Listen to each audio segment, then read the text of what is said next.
Mister ladies YouTube நேயர்கள் அனைவருக்கும் உங்களுடைய வெல்னஸ் குருஜியுடைய அன்பான வணக்கங்கள். பொதுவாக இன்றைக்கு அறுவை சிகிச்சை அப்படிங்கிற ஒரு வார்த்தை, ஒரு உடல் நோய்க்காக மருத்துவரை போய் பார்க்குறோம்.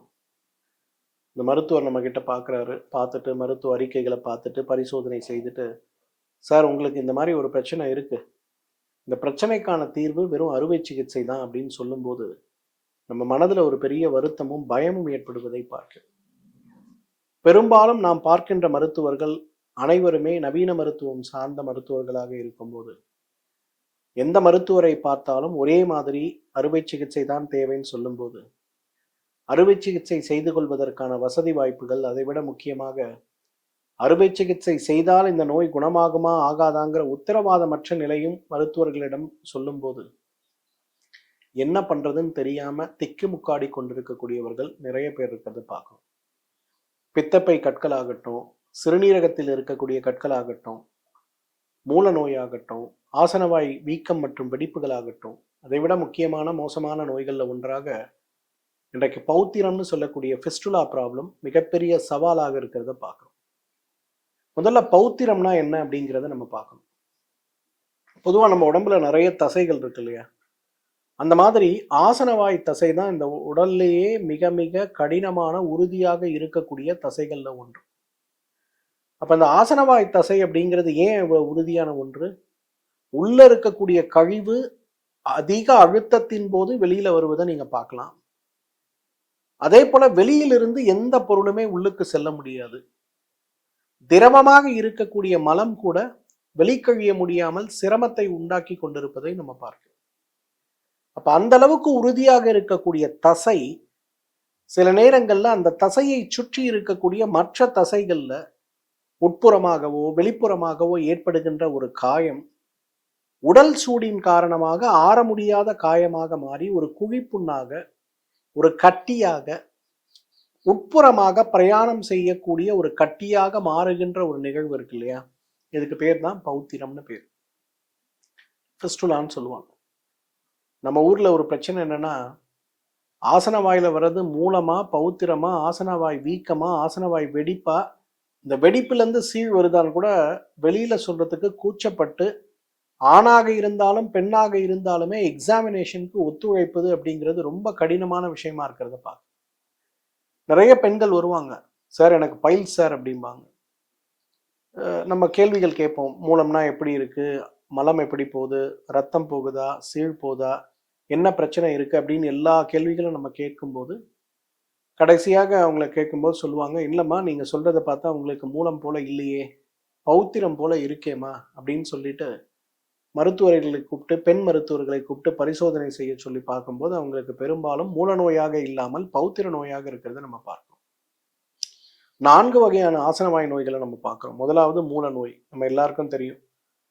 ஆசனவாயுடைய உட்புறத்திலிருந்து வளர்ந்து வரக்கூடிய சதை வெளியில் தொங்கிக் கொண்டிருக்கக்கூடிய ஒரு நிலையோடு இருக்கிறத பார்க்கிறோம். இதுக்கு பேரு முதல்ல நம்ம சொல்லக்கூடியது மூல நோய்.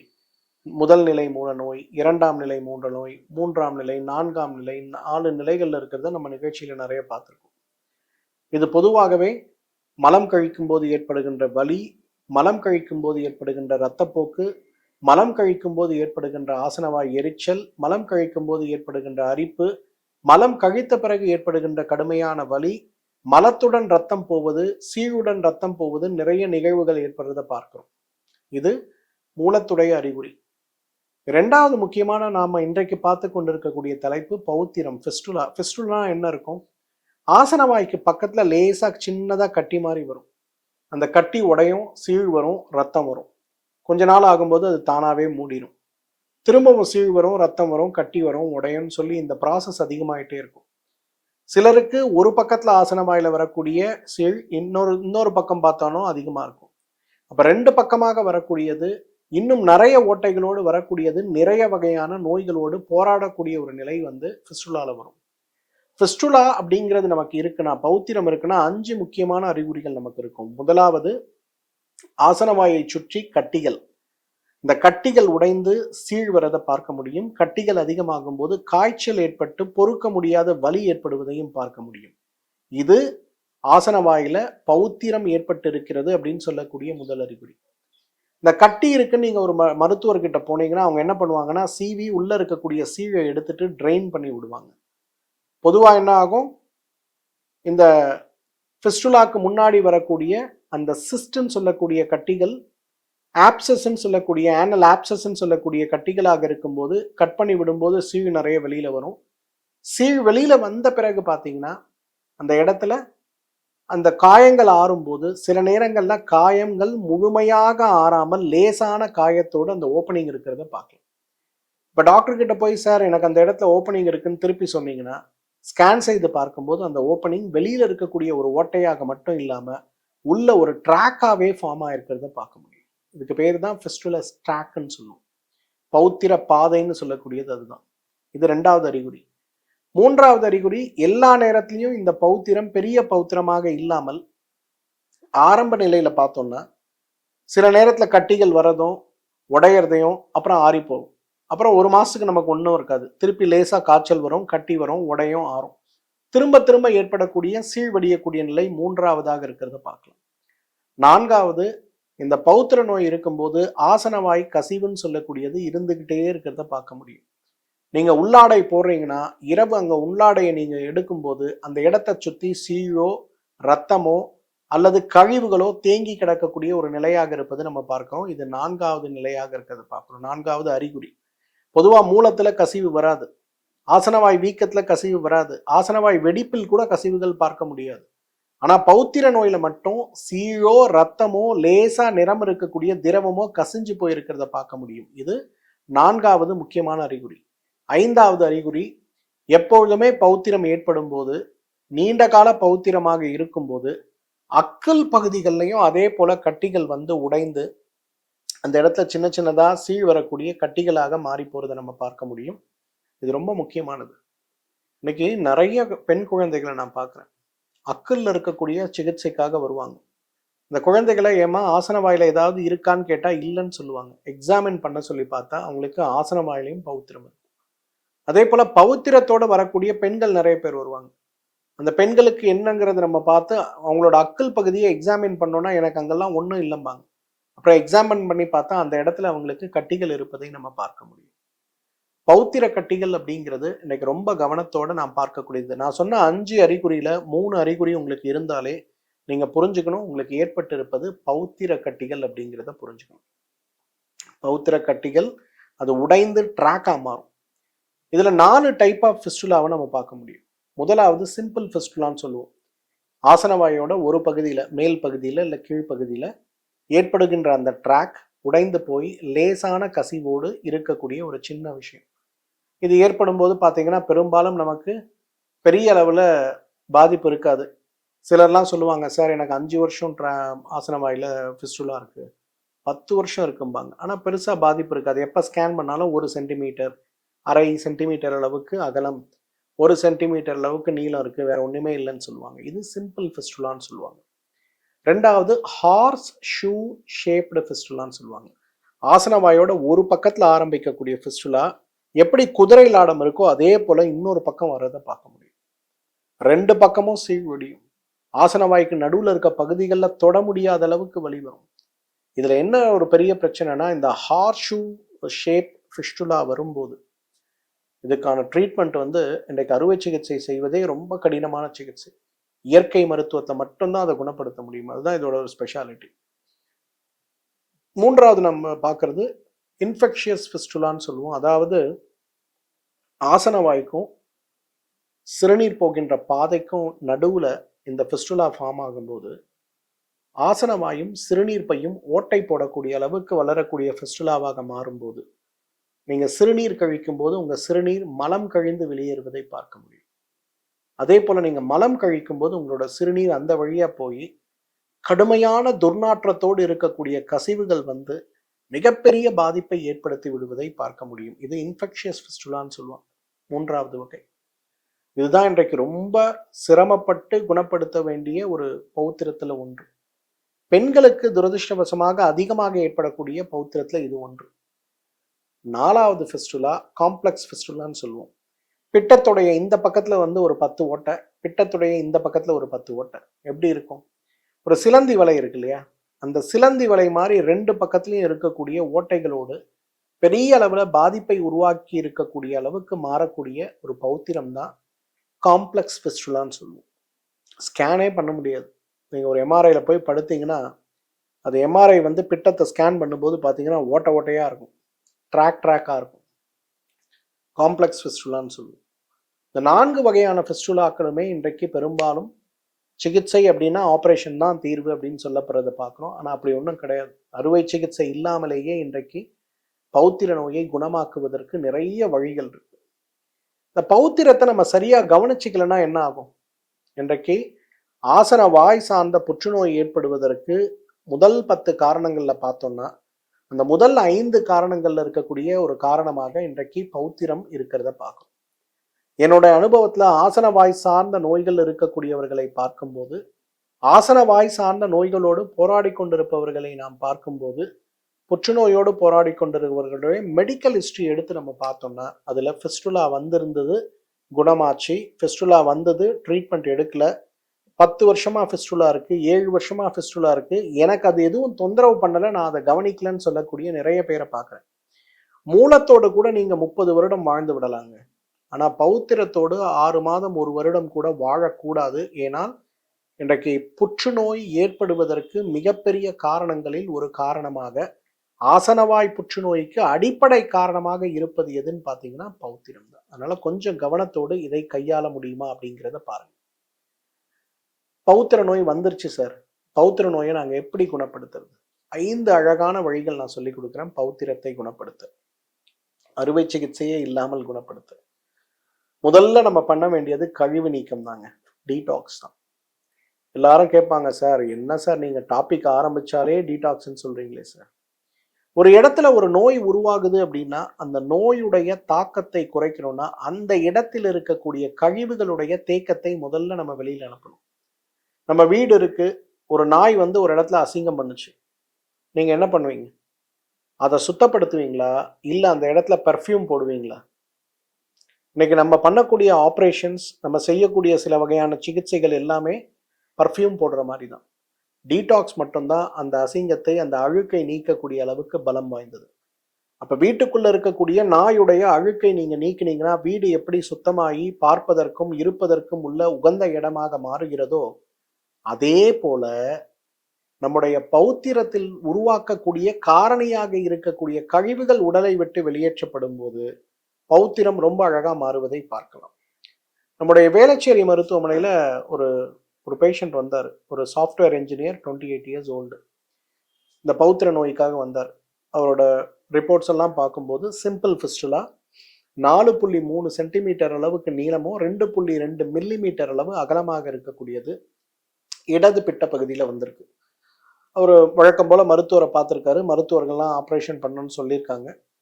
அந்த நபருடைய அம்மா வந்து முன்னாடி அவர்களுடைய உடல் நலத்துக்காக என்ன பார்த்துருக்காங்க, நல்லா குணமடைஞ்சிருக்காங்க. அவங்க வந்து நீங்கள் போய் ஐயாவை ஒரு முறை பார்த்துருங்க, அவர் வந்து ஆப்ரேஷன் இல்லாமல் பண்ணி கொடுப்பாரு அப்படின்னு சொல்லிட்டு அந்த பையன்கிட்ட சொல்லி கட்டாயப்படுத்தி கூட்டிகிட்டு வந்தாங்க. இந்த பையனுக்கு ஆயுர்வேத மருத்துவம் மேலே 1% கூட நம்பிக்கை கிடையாது. சாஃப்ட்வேர் இன்ஜினியர், அமெரிக்காலாம் போய் படிச்சுட்டு வந்திருக்காரு, அதனால அவருக்கு நம்பிக்கையே இல்லை. நான் சர்ஜரி பண்ணுறேன்னு பயங்கர துடிச்சிட்டு இருக்காரு. அப்பாவும் அம்மாவும் கூடவே கூடாது, நீ சாரை பார்த்துட்டு அப்புறம் போகலாம் அப்படின்னு கூட்டிகிட்டு வந்தாங்க. அப்போ நான் எல்லாம் செக் பண்ணி பார்த்துட்டு நாடிலாம் பார்த்துட்டு நான் சொன்னேன், தம்பி உங்கள் உடம்பு பித்த உடம்பா இருக்குது, இப்போ பித்த உடம்பு இருந்து பௌத்திர நோய் வருதுன்னா ஊண்டு ஹீலிங்கே ரொம்ப சேலஞ்சிங்கான விஷயம். முதல்ல நீங்கள் டீடாக்ஸ் பண்ணுங்க, டீடாக்ஸ் முடிச்சுட்டு வாங்க, அப்புறம் என்ன வேணும்னு பார்க்கலான்னு சொன்னபோது அவர் முதல் கேள்வி கேட்டது, டீடாக்ஸ் பண்ணால் குணமாயிருமா சார் அப்படின்னாரு. சொன்னால் டீடாக்ஸ் பண்ணால் குணமாகாது, ஆனால் ட்ராக்கு குறையறதுக்கு ஒரு வாய்ப்பு இருக்குது. அப்போ 7 நாளில் எவ்வளோ சார் எனக்கு குறையும்?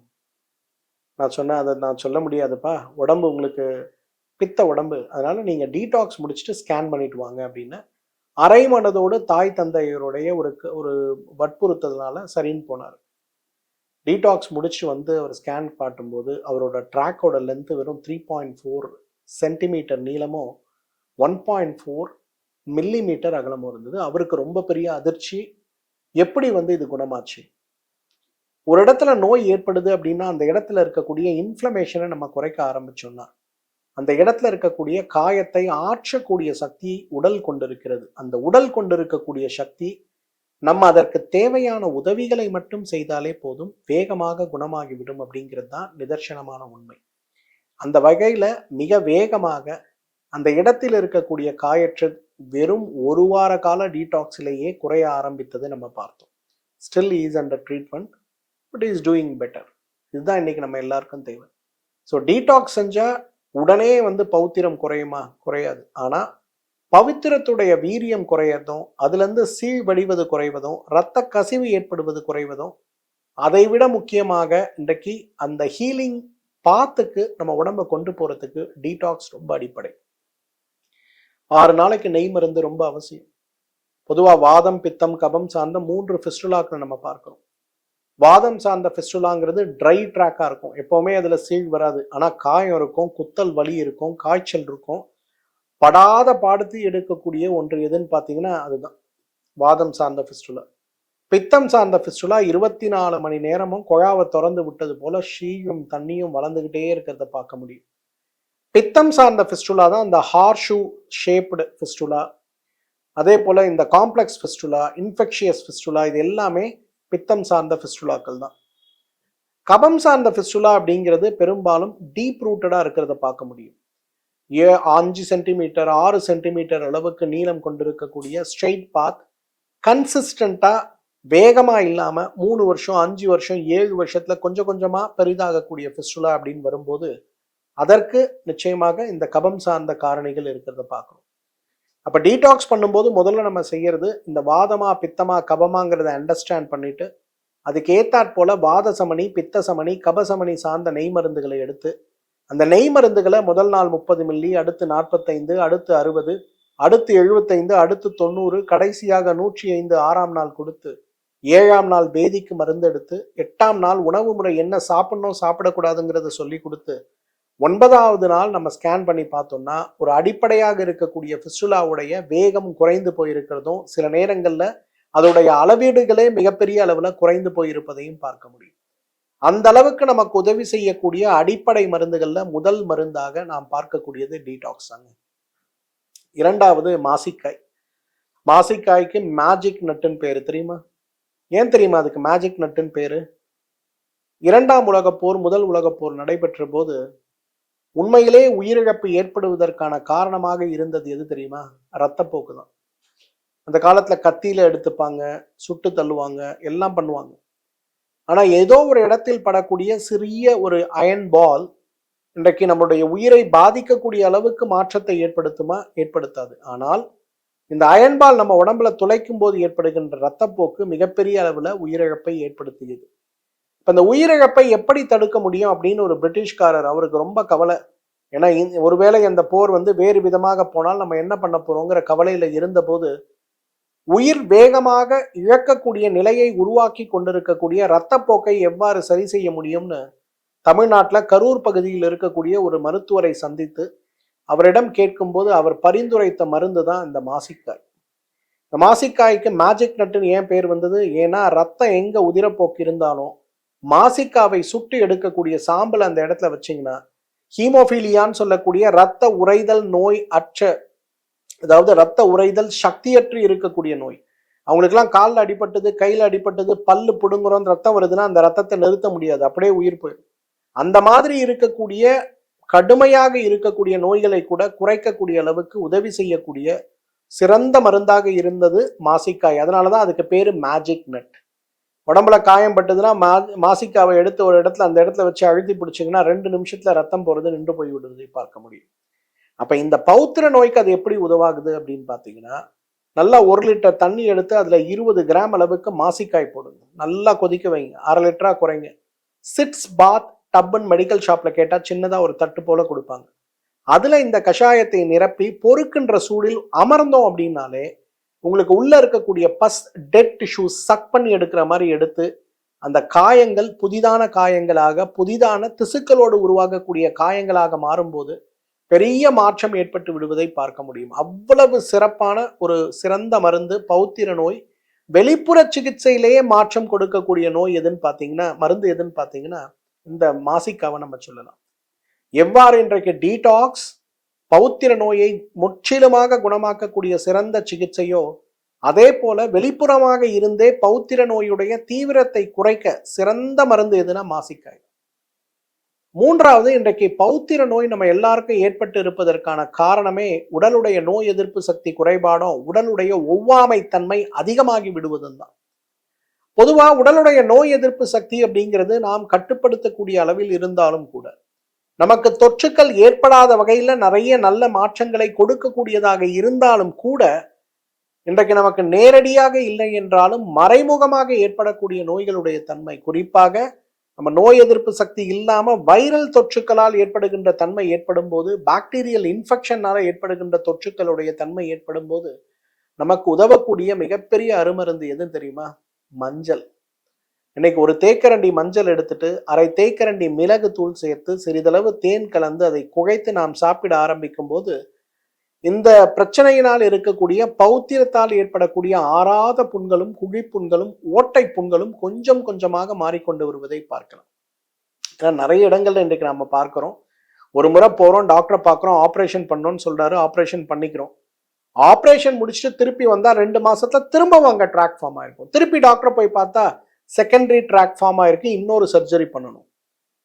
2 முறை 3 முறை கூட சர்ஜரி செஞ்சுட்டு குணமாகலன்னு வருத்தத்தோடு வருபவர்கள் நம்ம மருத்துவமனைகளை நிறைய பேர் இருக்கிறத பார்க்கணும். ஸோ அந்த வகையில மூன்றாவதாக நாம் செய்ய வேண்டியது, முழுமையாக செய்ய வேண்டியது, கழிவு நீக்கத்தை போலே செய்ய வேண்டியது இதுதான். 4வது விஷயம், மிகச்சிறந்த விஷயம், இன்றைக்கு பௌத்திர நோயை நீக்க மிகச்சிறந்த மருந்துகளில் ஒன்று எதுன்னு பார்த்தீங்கன்னா துத்தி. இந்த துத்தியை பற்றி நிறைய முறை நம்ம நிகழ்ச்சியில பார்த்திருக்கோம். மூல நோயை, பௌத்திர நோயை, ஆசனவாய் வீக்கத்தை, ஆசனவாய் வெடிப்பை, ஆசனவாயில் ஏற்படுகின்ற புற்றுநோய் வரை நோயுடைய தீவிரத்தை குறைக்கக்கூடிய சிறந்த மருந்து எதுனா துத்தி தான். இந்த துத்தியை நம்ம உணவாக சாப்பிட்டாலும் சரி, பொதுவா நான் சொல்லுவேன், ஒரு 10 இலை துத்தி இலை எடுத்துருங்க, ஒரு கரண்டி விளக்கெண்ணெய் போடுங்க, இலையை சுத்தப்படுத்தி அதுல போட்டு நல்லா வதக்குங்க. வதக்கி எடுக்கக்கூடிய துத்தி இலையோடு ஒரு 10 சொட்டு எலுமிச்சை சாறை சேர்த்து நன்றாக கலந்து ஒரு விழுது மாதிரி காலை வெறும் வயிற்றில் சாப்பிடுங்க. இந்த மாதிரி ஒரு 48 நாட்கள் சாப்பிடும் போது சூதக வாயுன்னு சொல்லக்கூடிய நம்முடைய சுவாதிஷ்டான சக்கரத்துடைய சக்தி ஓட்ட தலையால் ஏற்படுகின்ற இந்த மூல நோய், பௌத்திர நோய், இதனுடைய தீக்கிரம் குறைந்து கொண்டே வருவதை பார்க்கலாம். துத்தி பௌத்திர நோயுடைய கசிவுக்கும் இரத்த கசிவை நீக்கக்கூடிய ஒரு சிறந்த மருந்துன்னு சொல்லலாம். கடைசியாக, சார் நீங்க சொல்லக்கூடிய விஷயங்கள்லாம் எனக்கு புரியுது, எனக்கு சிட்ஸ் பாத் எடுக்க முடியாது, எனக்கு டீடாக்ஸ் எடுக்க முடியாது, பட் எனக்கு ஏதாவது சிம்பிள் ஹோம் ரெமெடி சொல்லுங்க, நான் ஃபாலோ பண்றேன், இல்லை கேப்சூல் சொல்லுங்கன்னு சொன்னா பகந்தரா மாத்திரைகள். பகந்தரம் அப்படின்ற வார்த்தைக்கான அர்த்தமே ஃபிஸ்டுலா தான் அர்த்தம். அப்ப அந்த பகந்தரா மாத்திரைகளை காலை 2 இரவு 2 உணவுக்கு பின்பு நம்ம சாப்பிட ஆரம்பிக்கும் நம்முடைய ஆரோக்கியத்துல மிகப்பெரிய மாற்றம் ஏற்படுவது மட்டுமல்ல, இந்த பௌத்திரத்துடைய தீவிரம் குறைந்து கொண்டே வருவதை பார்க்க முடியும். ஒரு நகைக்கடை வைத்திருக்கக்கூடிய ஒரு பெரிய தொழிலதிபர் என்னை பார்க்க வந்தார். அவருக்கு காம்ப்ளெக்ஸ் ஃபிஸ்டுலா. காம்ப்ளெக்ஸ் ஃபிஸ்டுலானா இந்த பக்கம் 4 ஓட்டை, அந்த பக்கம் 4 ஓட்டை. அவர் எப்பவுமே அவருடைய உள்ளாடைக்குள்ள நிறைய காஸ் வச்சு பேக் பண்ணிட்டு தான் வர்றாரு. அடிக்கடி கோயம்புத்தூர் போகணும், சேலம் போகணும், கரூர் போகணுங்கிற கமிட்மெண்ட்டோட இருக்கார். அப்போ அவருக்கு இந்த ஃபிஸ்டுலா ஏற்பட்ட போது முதல் சர்ஜரி முடிச்சுட்டாங்க, 2வது சர்ஜரிக்கு போறாங்க. ஃபர்ஸ்ட் சர்ஜரி ஃபெயிலியர், அதனால வி ஹேவ் டு ரீடூன்னு சொல்லும்போது அவர் ரொம்ப பயந்துட்டார். அப்போ அவங்களுடைய குழந்தைகள் அவரை எங்கிட்ட கூட்டிட்டு வந்திருந்தாங்க. அவருக்கு ப்ராப்பரா பார்த்துட்டு டீடாக்ஸ் முடிச்சுட்டு அதுக்கப்புறம் கொடுக்கக்கூடிய மருந்துகளை முறையாக கொடுக்க ஆரம்பித்து வெறும் 30 நாளைக்கு பிறகு மீண்டும் ஒரு அல்ட்ராசவுண்ட் ஸ்கேன் பெரினியம் எடுத்து பார்க்கும்போது அவ்வளவு அழகாக பௌத்திரத்துடைய நோய்த்தன்மை குறைந்து போயிருந்தது நம்ம பார்க்க முடியுது. அப்ப பௌத்திர நோயை அறுவை சிகிச்சை இல்லாமல் குணப்படுத்த முடியுமாங்கிற உங்க கேள்விக்கான பதில் நிச்சயமாக முடியும். அதற்கு உதவி செய்யக்கூடிய ஒரு சிறந்த அருமருந்து தான் இந்த பகந்தரான்னு சொல்லக்கூடிய மாத்திரை. இதை காலை 2 இரவு 2 உணவுக்கு முன்பு எடுத்துக்கொள்ளும் போது பெரிய மாற்றம் ஏற்படுவதை பார்க்க முடியும். அப்ப நான் சொல்லக்கூடிய 5 வழிகள்ல 4 வழிகள் நீங்க வீட்டுல செய்யறது தான். டீடாக்ஸ் நீங்க செய்யணும், அதே போல உணவுல துத்தியை சேர்ப்பதற்கான முயற்சிகளை செய்யணும். சின்ன சின்ன மாற்றங்கள் நம்ம உணவுல செய்யும் போது எவ்வாறு உடல் ஆரோக்கியம் அடைவது, காயம் எவ்வாறு ஆறுவது, ஆறாத காயமா எப்படி ஆறுது, குழிப்புண்கள் எப்படி ஆறுகிறது அப்படிங்கிற கேள்விக்கான பதிலே இந்த 4 வழிமுறைகளும், அது கூட தேவைப்பட்டால் பகந்தரான்னு சொல்லக்கூடிய மாத்திரைகளும். இன்றைக்கு ஃபிஸ்டுலாவை பத்தி நம்ம ஒரு அடிப்படையான விஷயங்களை பகிர்ந்துகிட்டவங்க கூட, ஆனா ஃபிஸ்டுலாவை கவனிக்காமல் விடும்போது அது புற்றுநோயாக மாறும் அப்படிங்கிற ஒரு அபாய உணர்ச்சியை நம்ம எல்லாருமே வச்சுக்கணும். ஆசன வாயில ஏற்படுகின்ற வியாதி, வலி, உணர்ச்சியிற்று மலம் கழிப்பது அல்லது மலம் கழித்த பிறகு ஏற்படுகின்ற மிக கடுமையான வலி மற்றும் அரிப்பு இது சார்ந்த சிரமங்களை மாற்ற இன்றைக்கு இந்த 4 வழிமுறைகள் மற்றும் இந்த பகந்தரா கேப்சூல் உங்களுக்கு மிகப்பெரிய அளவில் உதவி செய்யும். இந்த வீடியோவை உங்க ஃப்ரெண்ட்ஸ் எல்லார் கூடவும் ஷேர் பண்ணுங்க. நம்ம டீம்ல இருக்கக்கூடிய நமக்கு இருக்கக்கூடிய உறவின் முறைகளே நிறைய பேர் சொல்லியிருப்பாங்க இந்த மாதிரி எனக்கு பிரச்சனை இருக்கு அப்படின்னு. ஆனா அதுக்கு தேவையான முழுமையான முயற்சிகள் எடுக்காத போது அப்ப நமக்கு அதுல பெருசா பிரயோஜனம் இருக்காது. ஆனா இந்த வீடியோவை எல்லாருக்கும் ஷேர் பண்ணுங்க. புரிஞ்சுக்கிட்டோம் உடம்புல என்ன இருக்கு, ஆசனவாய் வீக்கம் இருக்கா, ஆசனவாய் வெடிப்பு இருக்கா, மலச்சிக்கல் இருக்கா, பௌத்திர நோய் இருக்கா, மூலம் ஸ்டேஜ் 1 இருக்கா, ஸ்டேஜ் 2 இருக்கா, ஸ்டேஜ் 4 இருக்கா, என்னங்கிறத புரிஞ்சுக்கிட்டோம். அதை புரிந்து இந்த வழிமுறைகளை பின்பற்ற ஆரம்பித்தாலே நல்ல பலன் கிடைக்கிறத நம்ம பார்க்க முடியும். நான் ஏற்கனவே சொல்லியிருக்கேன், AAA கான்செப்ட். ஃபர்ஸ்ட் அக்னாலேஜ், தென் அக்செப்ட், தென் கம்ஸ் ஆக்ஷன். உடம்புல இருக்கிறது மூலமா பௌத்திரமான்னு முதல்ல புரிஞ்சுங்க. அப்புறம் எஸ் எனக்கு பௌத்திரம் தான் இருக்கு அப்படின்னா அதை புரிஞ்சுங்க. அடுத்த ஆக்ஷன், இதை குணப்படுத்துறதுக்கு நாம் எடுக்க வேண்டிய முயற்சி என்னன்னு புரிந்து கொண்டு எடுப்பது. இந்த முயற்சிகள் பேல் நம்முடைய முயற்சி, குணப்படுத்துவதற்கான முயற்சி, அறுவை சிகிச்சை செய்யாமல் குணப்படுத்துவதற்கான வழிமுறைகளை நம்ம பின்பற்ற ஆரம்பிக்கும் போது சிறிது நாட்களிலேயே வேகமாக இந்த பௌத்திரம் தழும்பு கூட இல்லாமல் மறைந்து போறதை பார்க்க முடியும். இந்த வீடியோவை உங்க ஃப்ரெண்ட்ஸோட ஷேர் பண்ணுங்க, நம்ம கம்யூனிட்டியோட ஷேர் பண்ணுங்க. இதுல ஏதாவது டவுட் இருக்குன்னா என்கிட்ட இந்த வீடியோவோட கமெண்ட் செக்ஷன்ல உங்க கேள்வியை பகிர்ந்துக்குங்க. எனக்கு நேரம் கிடைக்கும் போது இதற்கான பதில் சொல்ல நான் காத்திருக்கிறேன். மீண்டும் சந்திப்போம். நன்றி, வணக்கம்.